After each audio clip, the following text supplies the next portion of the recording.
তাদের উদ্দেশ্যে বলতে চাই, আমরা হয়তো কয়েকজন মানুষ আমাদের জায়গা থেকে শুরুটি করেছিলাম, কিন্তু তাদের উপস্থিতি যদি না থাকতো আজকের এই দিনটি কখনো আমাদের সামনে আসতো না। এটা কোনোদিনও সম্ভব ছিল না।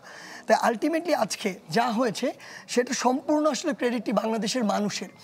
আজকে যদি যেভাবে সকালটি শুরু হয়েছিল, আমরা দেখেছি ঢাকা মেডিকেলের সামনে কি হয়েছে, চানখারপুলের সামনে কি হয়েছে, আমাদের সমন্বয়কদের দিকে তাক করে গুলি ছোড়া হয়েছে।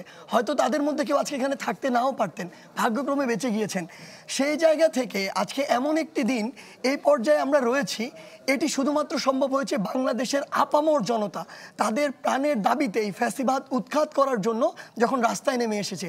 এজন্য আমরা আমাদের সর্বোচ্চটুকু দিয়ে এই ক্রেডিটটি তাদেরকে দিতে চাই এবং তাদেরকে বলতে চাই শুধুমাত্র এটি শুরু হয়েছে, এটি বাস্তবায়ন করার জন্য তাদের সবচেয়ে বড় ভূমিকাটি পালন করতে হবে।